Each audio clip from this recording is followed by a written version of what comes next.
Mahal na Panginoong Hesus, salamat sa aking mga magulang.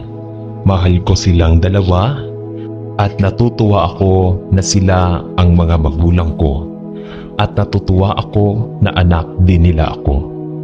Salamat sa iyo na sila ay nag-aalaga sa akin at mangyaring pagpalain ang mga ito araw-araw. Mangyaring makasama ang aking tatay habang siya ay nagtatrabaho araw-araw at panatilihin siyang ligtas at mangyaring pagpalain ang aking inay na gumagawa ng mga nakakatuwang bagay sa akin. Minsan, kailangan akong disiplinahin ng aking mga magulang kapag gumagawa ako ng mga maling bagay. Ikinalulungkot ko na patuloy akong gumagawa ng mga maling bagay. Alam kong tinatawag silang aking mga kasalanan.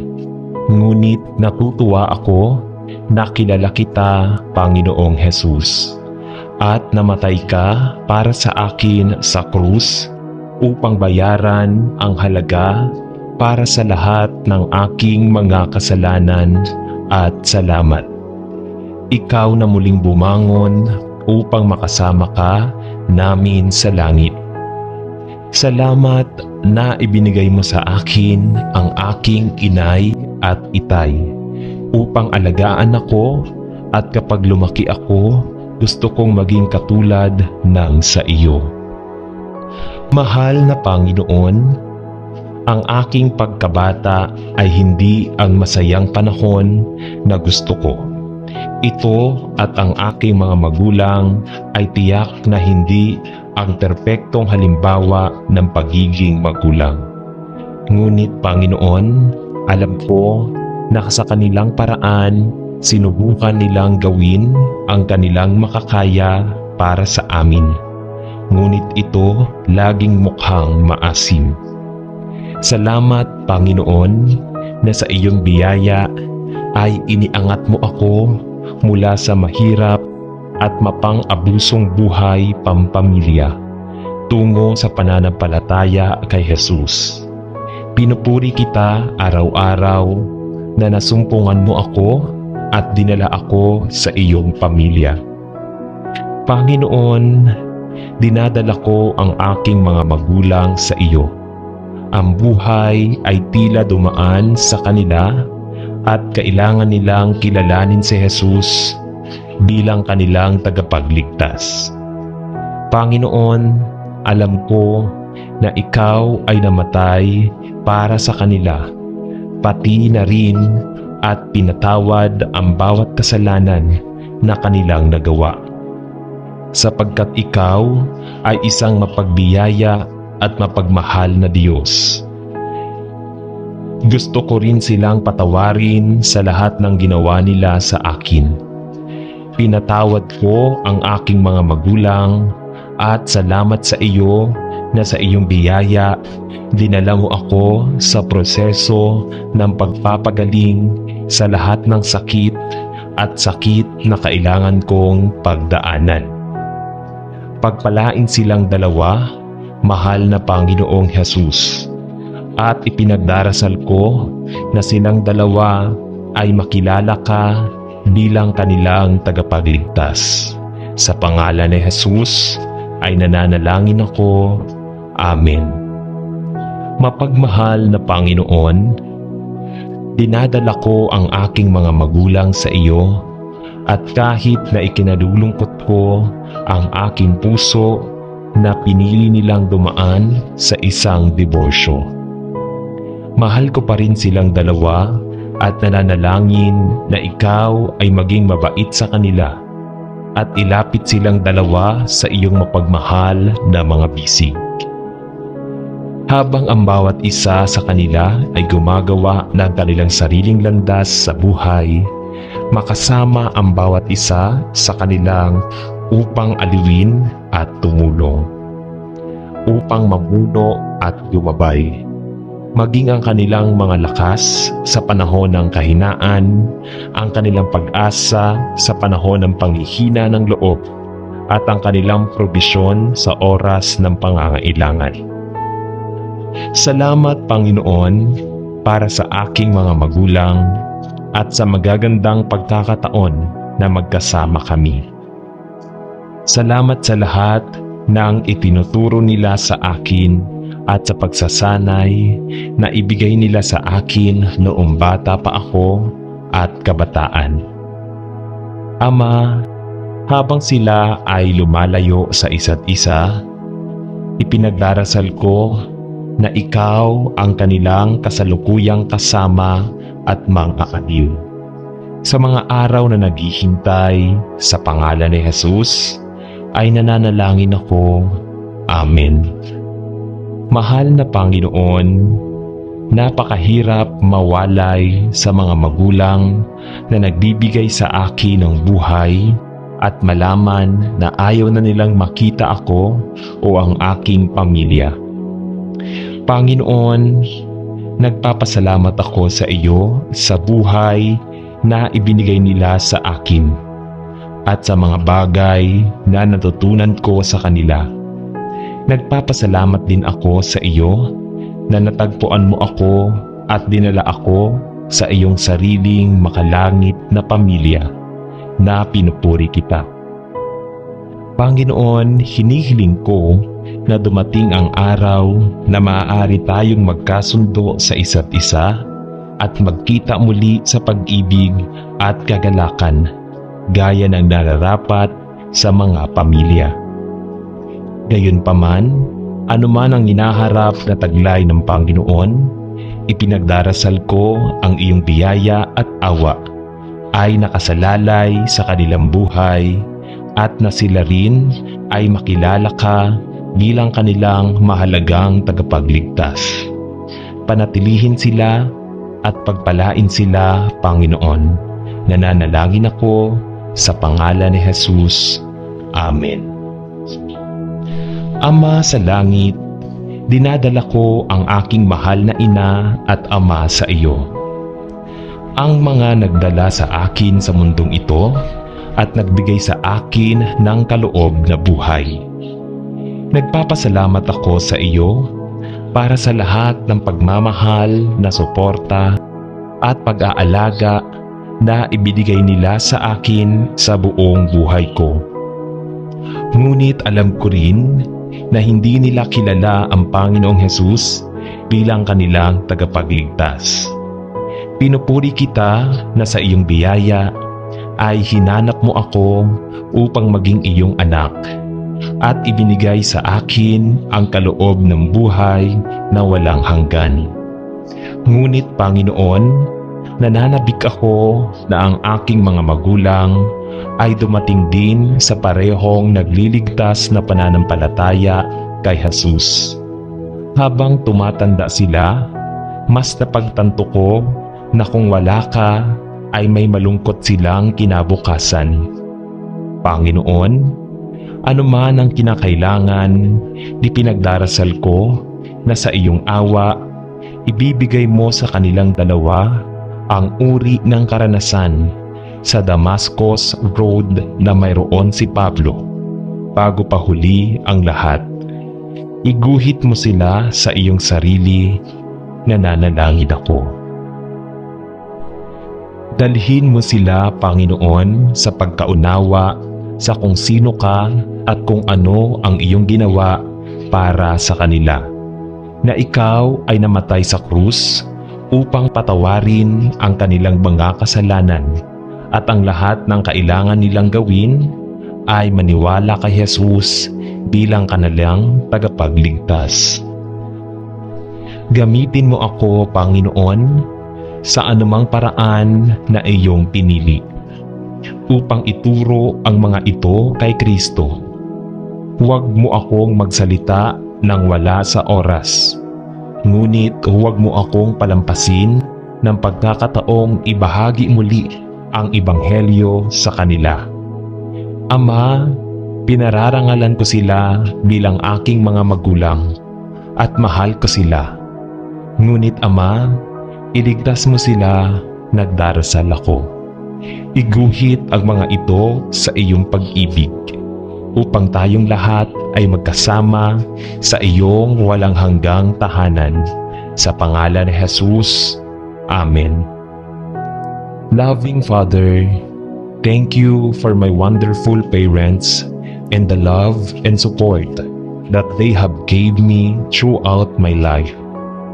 Salamat, Panginoon, na inilagay mo ako sa isang pamilya na may mga magulang na nakakaalam at nagtitiwala sa iyo.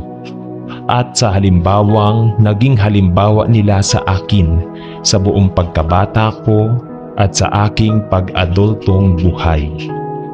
Salamat, Ama, na sila'y pinili mo upang maging aming mga magulang at na ginamit mo sila upang dalhin ako sa isang mapagmahal na tiwala ni Jesus na aking tagapagligtas.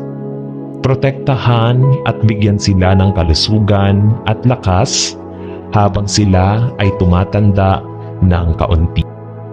Salamat, Ama, sa kagalakan ng buhay pampamilya at sa pagmamahal at biyaya na aking natanggap sa pamamagitan ng pagiging bahagi ng aking pamilyang ito. Salamat sa iyo na tayong lahat ay iisa kay Kristo at bahagi ng makalangit na kaharian sa buong kawalang hanggan. Bigyan mo ang aking mga magulang ng kagalakan na lumapit sa iyo sa bawat taon ng pagsulong. At Ama, naway parangalan ko sila sa lahat ng bagay hanggang sa kanilang buhay. Nananalangin ako sa pangalan ni Jesus. Amen. Sa ngalan ng Ama at ng Anak at ng Espiritu Santo. Amen.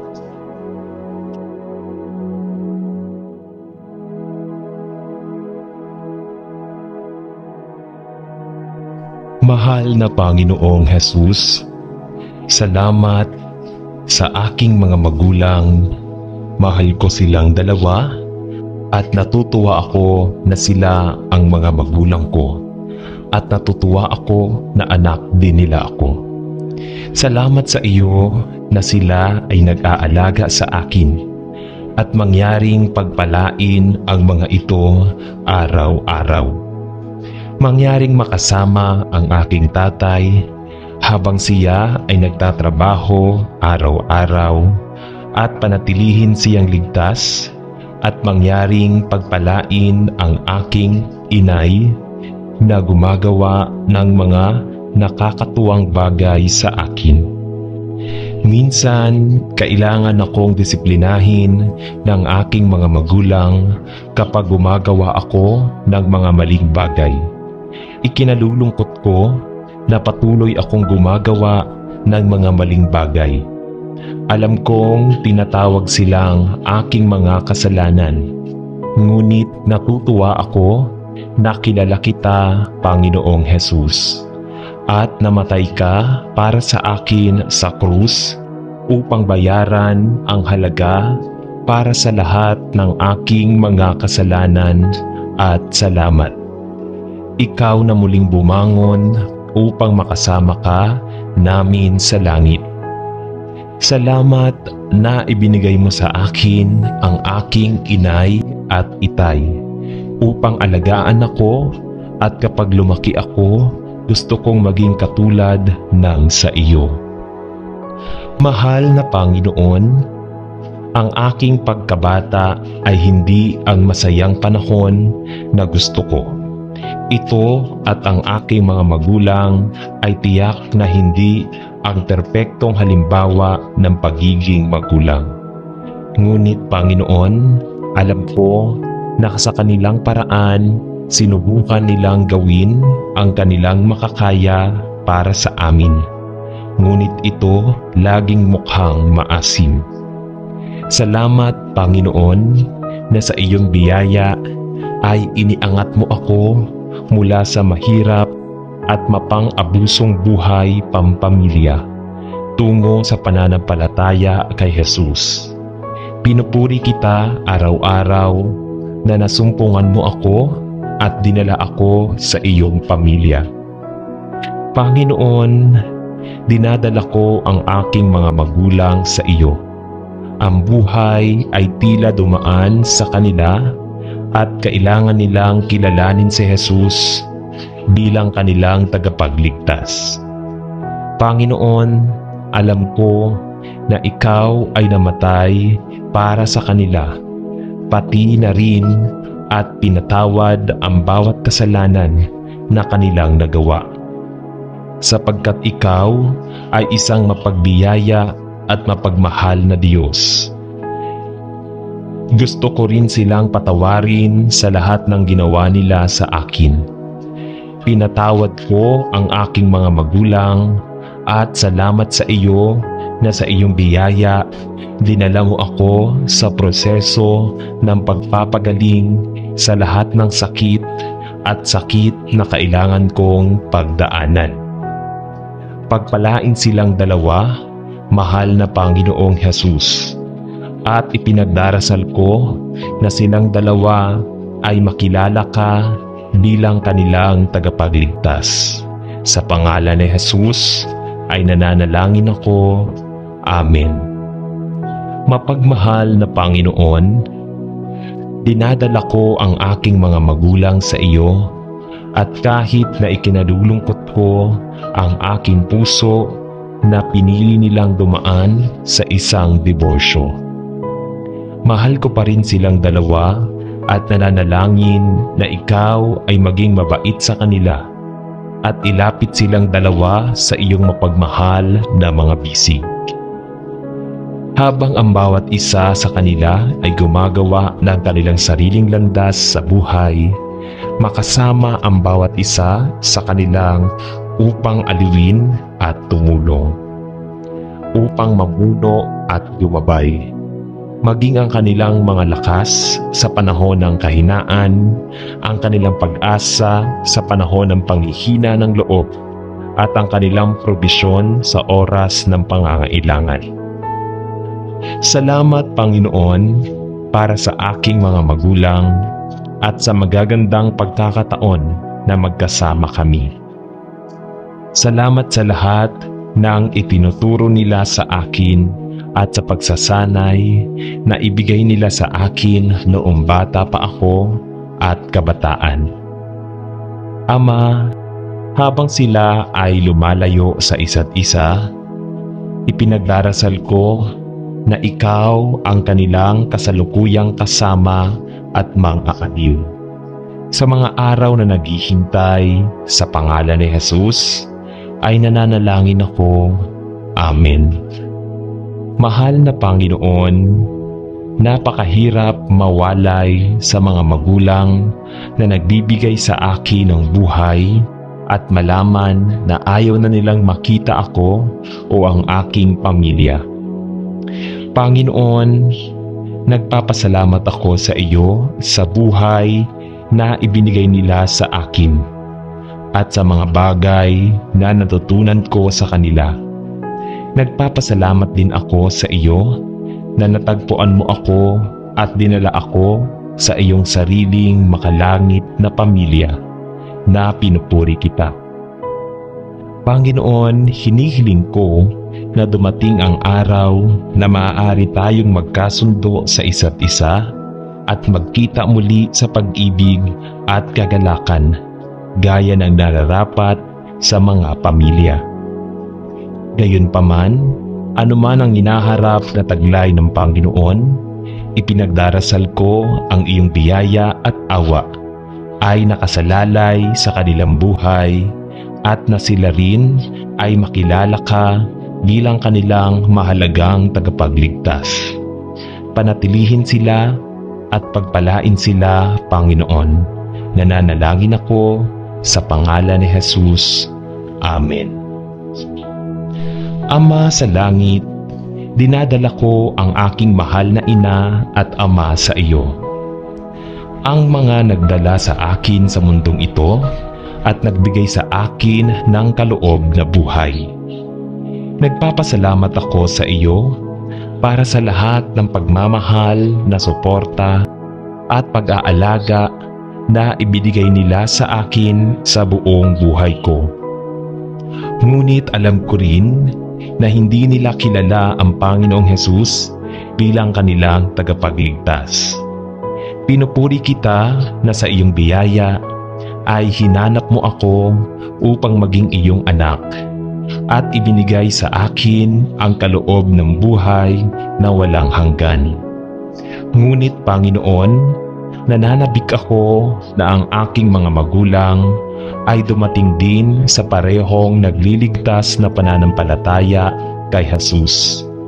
Habang tumatanda sila, mas napagtanto ko na kung wala ka ay may malungkot silang kinabukasan. Panginoon, anuman ang kinakailangan, ipinagdarasal ko na sa iyong awa, ibibigay mo sa kanilang dalawa ang uri ng karanasan sa Damascus Road na mayroon si Pablo. Bago pa huli ang lahat, iguhit mo sila sa iyong sarili, nananalangin ako. Dalhin mo sila, Panginoon, sa pagkaunawa sa kung sino ka at kung ano ang iyong ginawa para sa kanila. Na ikaw ay namatay sa krus upang patawarin ang kanilang mga kasalanan at ang lahat ng kailangan nilang gawin ay maniwala kay Jesus bilang kanilang tagapagligtas. Gamitin mo ako, Panginoon, sa anumang paraan na iyong pinili upang ituro ang mga ito kay Kristo. Huwag mo akong magsalita nang wala sa oras. Ngunit huwag mo akong palampasin ng pagkakataong ibahagi muli ang Ebanghelyo sa kanila. Ama, pinararangalan ko sila bilang aking mga magulang at mahal ko sila. Ngunit Ama, iligtas mo sila, nagdarasal ako.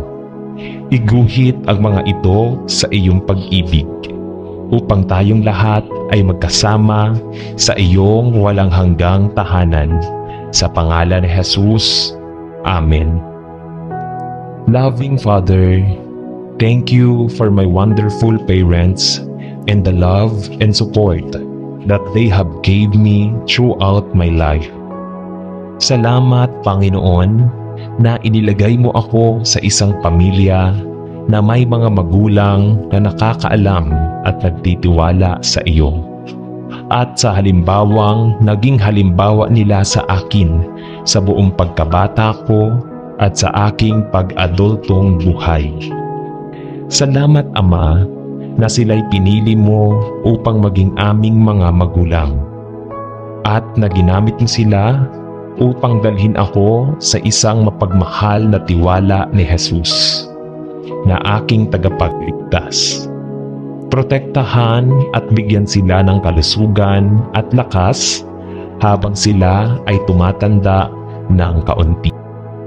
Salamat, Ama, sa kagalakan ng buhay pampamilya at sa pagmamahal at biyaya na aking natanggap sa pamamagitan ng pagiging bahagi ng aking pamilyang ito. Salamat sa iyo na tayong lahat ay iisa kay Kristo at bahagi ng makalangit na kaharian sa buong kawalang hanggan. Bigyan mo ang aking mga magulang ng kagalakan na lumapit sa iyo sa bawat taon ng pagsulong. At Ama, naway parangalan ko sila sa lahat ng bagay hanggang sa kanilang buhay. Nananalangin ako sa pangalan ni Jesus. Amen. Sa ngalan ng Ama at ng Anak at ng Espiritu Santo.